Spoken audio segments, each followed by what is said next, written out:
Well, hello there. This is I live across the street from you, and it's spooky season, so we're gonna talk about a little tale of mine. One that I think you'll find quite interesting. It's a little film called Pet Cemetery. It's a film that's based on a Stephen King book. One that I'm featured in, actually. He wrote the book about me. We came a long way from together back when we were kids, and my dog Spot. Spot was back in the day, and one day I'll show you where the pet cemetery is. If you just right down that path, we'll walk down there together. So if you just want to keep listening to my voice stroll along like this all film long, then this is the film for you. Yes, I do believe. Yep, I do. So, I'm not gonna do that the whole time because that would be absolutely insane. But yeah, that's my Judge voice because I just watched Pet Cemetery and I spent I spent far too much time in the film matching his voice. I was like, what is this voice? What style is this? Where is this voice from? Where does he live? I was like, what state is this? What region is this? That's pretty close. That's pretty close. That's pretty close to Judd's voice in Pet Sematary. This is the original. This is the 1989 version with Dale Midkiff. We used to just give films to anybody, didn't we? We just were like, hey, you want to be in a film in the 80s? What? Yeah, of course I do. Let's do it. So, yeah, this film stars absolutely nobody whose career lasted for very long, or is still around today. The sad thing is, the one person that I remember the most is that little Miko Hughes, who ended up in Kindergarten Cop. Is that like adorable little boy that I think they used for like a half second in a couple things while he was really cute in that like 1989, 1990, 1991 time period. Then he grew up and I have no idea what happened to him. But it's spooky season. And so we're going to talk about whether or not this movie's spooky. And I wanted to watch the original. Actually, I haven't seen any Pet Sematary movies. And there's Pet Sematary Bloodlines coming out. So I was like, well, if I'm going to end up reviewing that, might as well get some footing in this film. Funny thing is, I already have a banked spooky season review of another Stephen King film, Cujo. But I'll end up releasing these first, likely because of the fact that Bloodline is coming out soon. As I review this, I will say soon.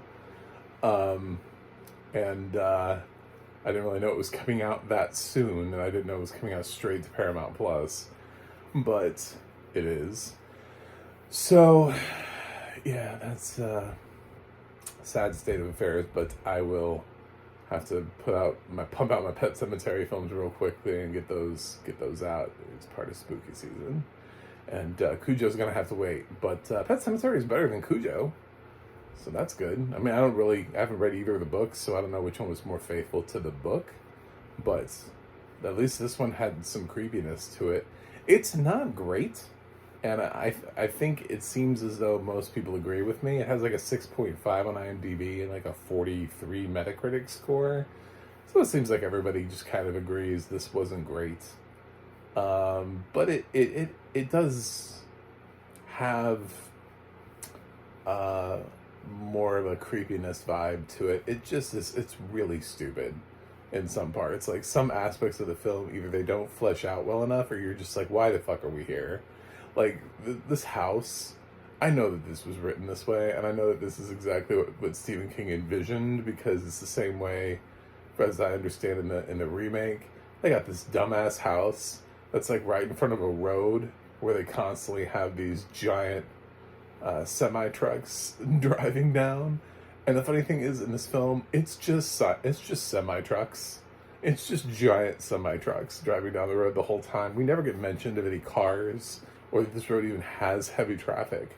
It just seems to attract semis. So, barreling at high speeds. It's like, why would you bring your kids out here? You know? And I love the fact that our main guy, Lewis, just has no clue in life. He's also kind of just like, he's a doctor, but he's also just kind of like aloofy dick. I used the word aloof. I just made aloofy. I love when Judd is like, you should think about getting your cat spayed. So that neutered. But I can't remember which one is boy and which one is, get him fixed so he doesn't wander. And he's just like, thanks, I'll think about it. I'm like, all right, cool, bro. Yeah. The guy's like, there's an entire pet cemetery full of dead pets that have been hit by carts on that road. And you're like, yeah, I'll think about it, old man. Don't you worry. My cat's a boss. He doesn't get hit by cars. I mean, ultimately, they do end up getting him whatevered. But I just love his original reaction to it. It was like, yeah. I don't do that. This household wouldn't do that to our animals. I'm a doctor. Okay, I know what that means. You want me to cut his balls? Do you want me to cut your balls off? Huh? No, I didn't think so. It's just very like he just kind of like aggressively brushes that off, and I just thought it was hilarious.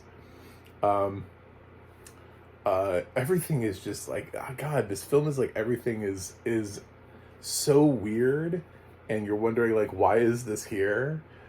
But at the same time, I just the whole film, I was really enthralled in it. It's so intrigued by this film. So they have this kid at the top of it's a mom and a dad and two kids, and Ellen is a little bit older, and I think she lived. Spoiler alert. I don't really know. She just kind of disappeared, so they stopped mentioning her at a certain point in the film. And lots of just like flying away on a jet for like off and on. These people use airplanes a lot. They're like, I gotta fly away for a little while. Bye. Bye. But their little kid is in a car seat, and then basically they let him out of the car seat just so he can walk around to the back of the car, which is open, and look at the cat and be like, cat. That's all he says. Cat. And I'm like, oh, we have a cat in the film too. Thanks, Miko. I love that line. Cat. It's like, the funny thing is that it really establishes like his lingual abilities. So like later on in the film, when he's like full on speaking, you're like, how? Where did he get this? How did he evolve from cat to Daddy, won't you come play with me? It's like, that's a lot of lines for that kid. Yeah, they don't know how to write kids in this film. Their dialogue is so weird. Sometimes they're like, it's like they can barely speak, because I guess they think kids that age don't speak very well. And then other times they're like, well, we need this kid to say a really complicated line of dialogue, so we're gonna write it. Okay, all right then, you do that. I don't know. I mean, I should keep saying spoiler warnings, because first of all, this film came out in 1989. So, and this is just the 1989 version. I haven't actually seen the remake. I just remember some of the trailers for it, and there being some of the plot points and stuff. Like, I'm familiar with the remake, so I know that there are some things that they do in the remake that are sort of the same, but obviously because it's a remake. But no, as of right now, the only Pet Sematary film I've seen is this one. So I can't spoil anything else, because I don't know what happens. I don't even know conceptually what happens in the sequel. I'm like, did another dumbass family move into his house? Um, but it's yeah, they move in. There's a pet cemetery down the road. Uh, some of it's ridiculous. I laughed. I gotta say though that I love the audio description at the top of this, because the audio description is like flawless during opening credits. The opening credits, this guy, this narrator, who I didn't catch their name, by the way, at the end. I stayed through the credits too, and I don't think it came up. Because I had to. Oh God, I have so much to talk about. This is the worst review that I've ever done, I think. So the film has a song. There's a Pet Sematary song, guys. I don't know if you've ever seen this movie, but I recommend immediately watching it so that you can get the Pet Sematary song that plays in the credits. There's like this really like 80's rock Pet Sematary song, like, I don't wanna live in a pet cemetery. I'm like, oh, they made an original Pet Sematary song for the movie. How awkward is that? Can you imagine being the band that's hired to be brought in and be like, guys, we need you to write an original song for a movie? And they're like, yes, I've always wanted to be on a movie soundtrack. Which one? Pet Sematary. You want me to write a song about a pet cemetery? What a weird fucking song. I was laughing so hard in the credits. This is such a weird movie. I'm sure I'm ruining somebody. Somebody as a child was probably terrified of this film. But if you didn't die with laughter at the end of it, something was wrong. Just... I would have been in the theater. I would have been like, this film was scared. I'd be like, oh my God, there's a song about Pet Sematary. Oh, it just instantly erases any sort of tension the film had was gone as soon as that song started playing. I was like, I can't take this film seriously anymore. I don't know if they're fucking with me or not. I really don't. So they got like goldfish in the pet cemetery. Somebody buried a goldfish, which I find to be hilarious. And a bird. And that's when kind of Judd has to come up with because he's like, originally he's like, well, it's all the animals that were taken by the road. And he's like, well, obviously some of them were, just regular deaths. And really? Because I was thinking maybe the goldfish, like hopped out in the road and got hit by a semi. Thank you for clarifying, Judd. I was sitting there wondering, how did the bird and the fish get into the road? But yeah, so that's the Pet Cemetery part. And for anybody who knows the lore, there's the back half, and that's where if you bury something really special that you love very much, it'll come back and fucking kill you. That's what happens, basically. And Judd is such a weird character because he knows this, but yet he still recommends it to happen. Like there are a lot of backstories in this film about the people have these weird backstories. I love Lewis's wife, Rachel. She's just chilling in the film, and then all of a sudden, Stephen King is like, what if Rachel had a really traumatic backstory? Let's do it. Let's go. And so Rachel has the weirdest backstory for her character, for somebody who's just a wife in this movie. She doesn't have much to do until the end, and she has the weirdest traumatic backstory that she suddenly dumps on her husband that she's been married to long enough that they've produced 2 children. He's never heard this story until the movie needs him to hear the story, and it is the weirdest shit. It is so bizarre, and it has... The funny thing is, she didn't even need a Pet Cemetery to have a weird story like that. She just has this story. The story is in itself, no wonder they're making Bloodline. I know, the funny thing is, Bloodline is, I believe it's about Judd's, the story that Judd is talking about, which I think he also talks about in the sequel. There's like obviously like a version of it. I think it's the thing that Judd alludes to because it's a prequel, not Rachel's. But Rachel's story could be her own movie. That was bizarre, and it comes back to haunt her throughout the film and has nothing to do with anything that's happening in the film. It's there. It's like, here we go. Here's Rachel was a little girl and watched her crazy aunt die. Yeah, very bizarre backstory.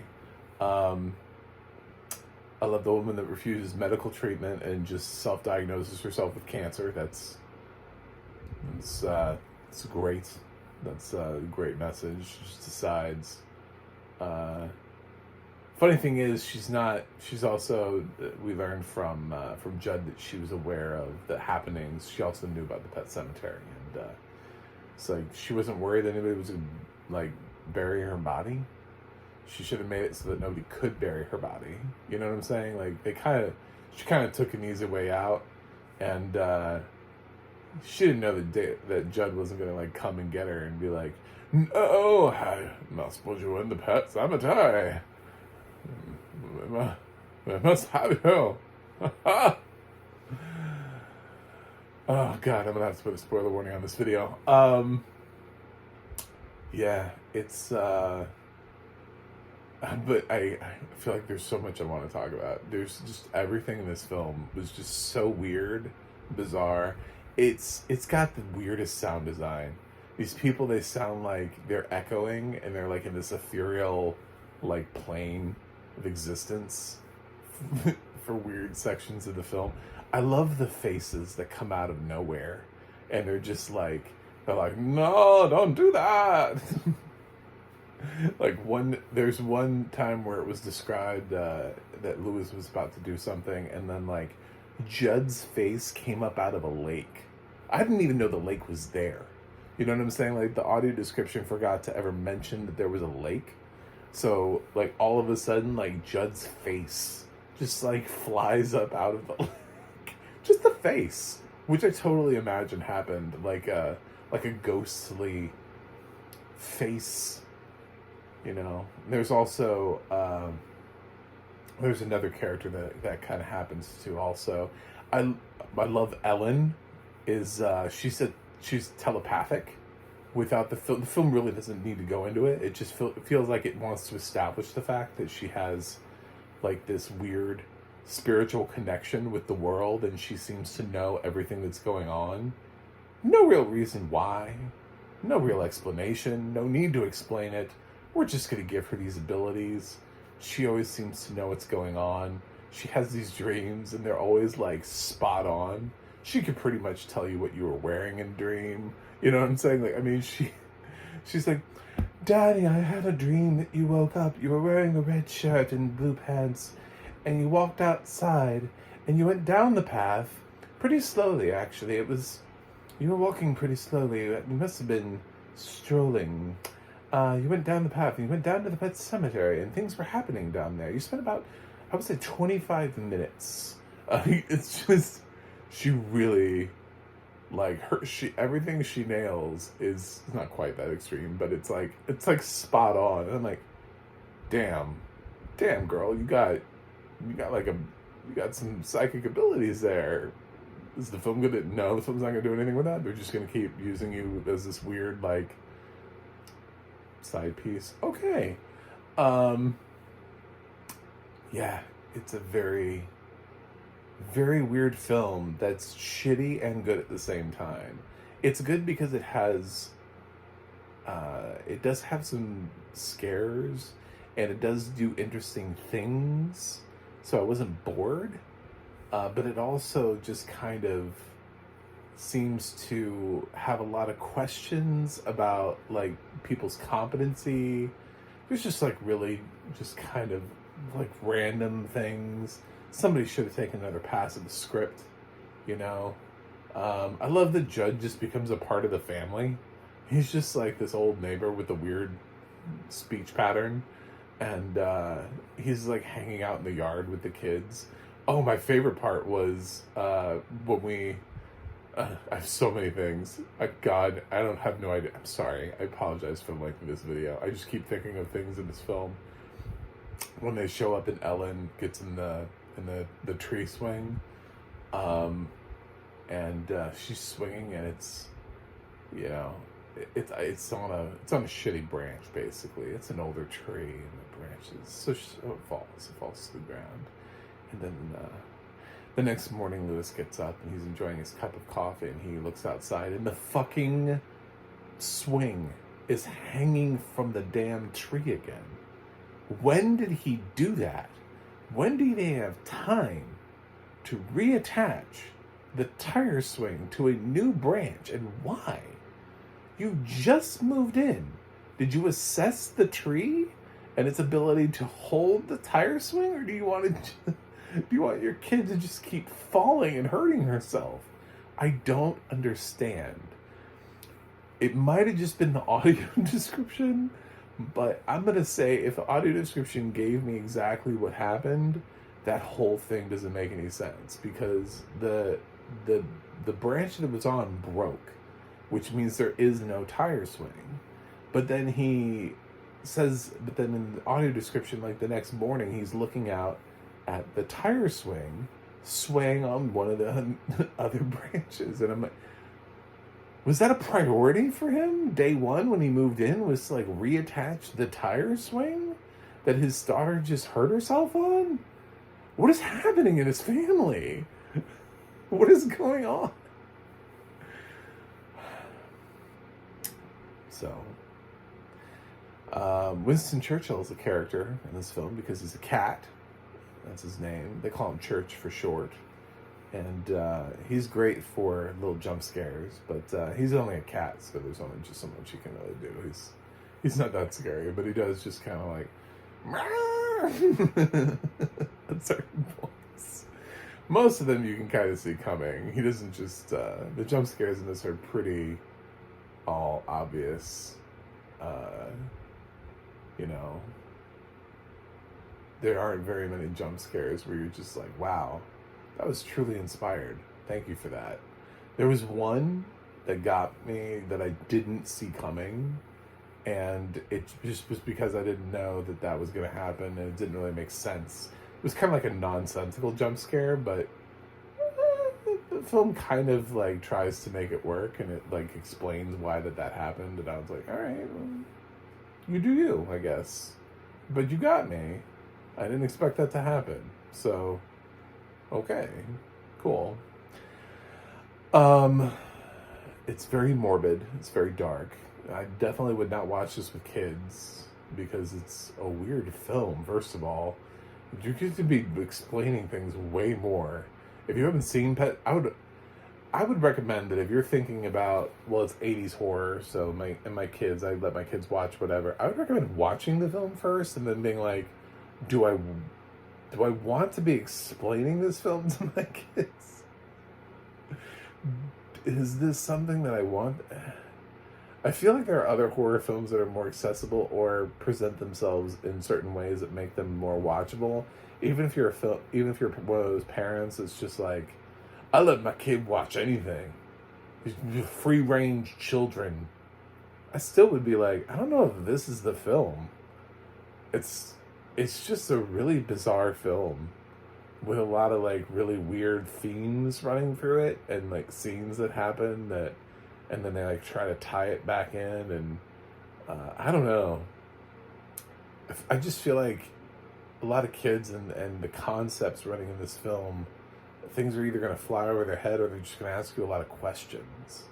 They're just going to be like, why did that happen? What's happening here? What is this? What does this even mean? A lot of time jumps. Everybody's got a flashback story. It's just, I don't know that it's worth it. Like, let your kids watch something else. Be like, I want to watch Pet Sematary. I don't want to have to explain Pet Sematary to you. You're going to watch something else. Here's Child's Play. Just something.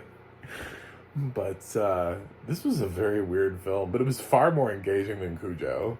Cujo was just like, there's like one good scene, and then the rest of the film is awful. Just a terrible film. Um, yeah, but this is fine. I thought the audio description on here was good. I didn't really have any major problems with it.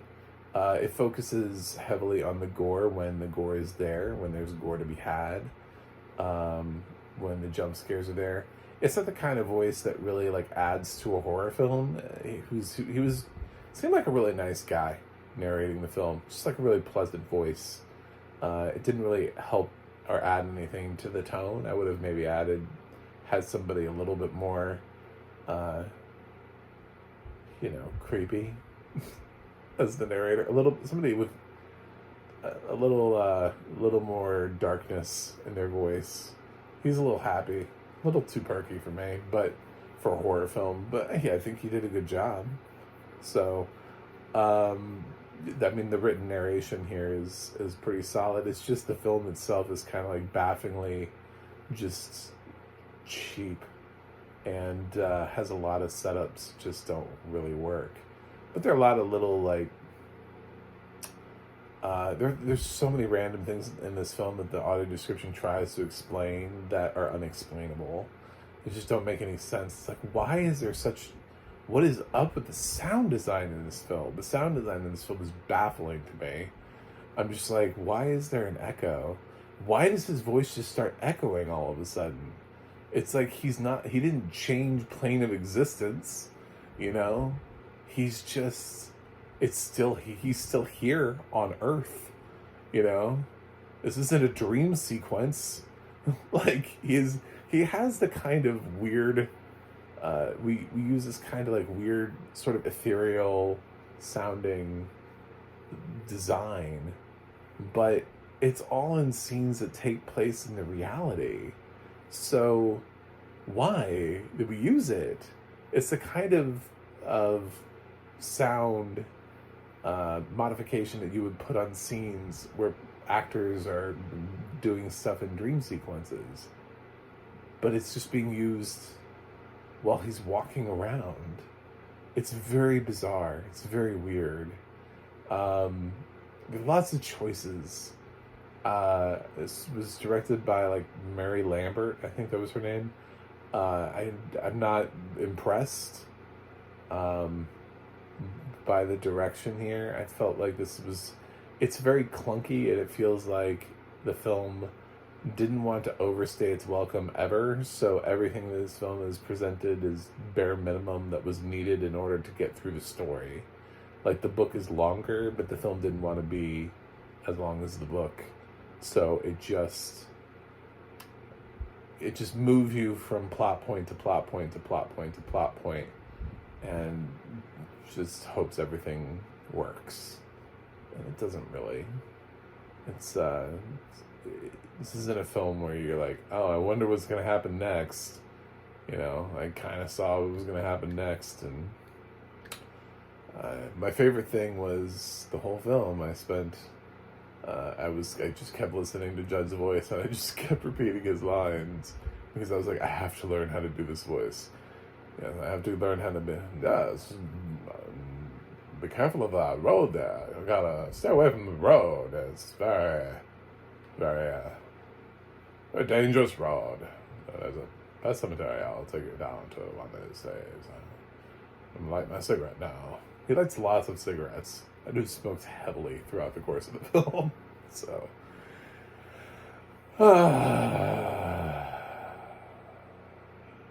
I've seen shittier horror movies, I'll be honest.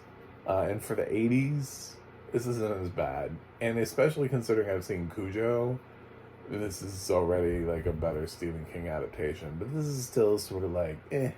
It has some interesting choices. It does go for it. It's legitimately something that if I had kids, I would give pause before letting them watch it. I would say definitely not before 13. That would be my initial guess. If I had my own kids, I don't think my kids would have to prove a lot of level of maturity in that 10 to 13 age. Definitely not before 10. Unless it's the TV edit version. But yeah, it's a little It's a little bit much. So, but maybe that's a good thing. It's Stephen King, and maybe it's supposed to be. I don't know. After watching Cujo, I was just like, everything else, well, that was terrible, so maybe everything else is terrible. Well, they're varying levels, aren't they? So I'm going to give Pet Sematary, the original 1989 version, I'm going to give it a C+. And that plus, I'm going to tell you right now, was earned via that song at the end. Because that song makes everything better. Please stay for the credits. I beg of you, if you watch this film, it's on HBO Max, or Max. You have to listen to the song. As a matter of fact, even if you don't want to listen to the movie, find the song. It's terrible. It's the most brilliant, terrible thing. I'm thinking, like, we could be doing this for every movie. We could just keep creating really shitty songs for movies that, like, shouldn't have songs written to them, you know? Like, where's my Flatliners song? I'm a flatliner. I like to die and come back. I'm a flatliner. We gotta do it. We need more of these. We need more really random songs that tie in the title of the film. So, best original song. I'm gonna travel back in time one day, and it's gonna be to voting the 1989 Oscars, and I'm gonna make sure Pet Sematary wins for best original. I don't even know it won that year, but I don't know how Pet Sematary wasn't nominated, and I don't know why it didn't win, because it's clearly the best song of the year. My God, please listen. If you've never heard this, I didn't even know this song existed. So if you've never heard the song, please listen to it. It's so terrible. It's in such a beautiful way that it's terrible. Thanks for watching. Thanks for subscribing. Please click subscribe. I'm going to continue to review movies in a probably really silly fashion, because this is me. I'm not trying to overly edit myself. I just present myself as is to you for consumption. And I have a website, MacAMovieGuy.com. You can follow me on Twitter or X, whatever you want to call it now. Insta and Threads at MacAMovieGuy. You can go to the audio description project, adp.acb.org. I'll let you know what is audio description, where you can watch it. You can go to the adna.org, that's the adna.org. And I'll let you know who's narrating your favorite films and television series. That's it for now. I'm going to try to get in these other Pet Sematary films, and then also you'll see a Pet Sematary Bloodline review. So, spooky season's happening. Let's get it. Let's get her done. That's a far more interesting accent than whatever John is doing the whole film. I'm gonna go think about watching another movie here, and I will see you guys on the other side. Yes, I will. Certainly I will. Yes, absolutely. That's what I'm going to do. See you guys on the other side.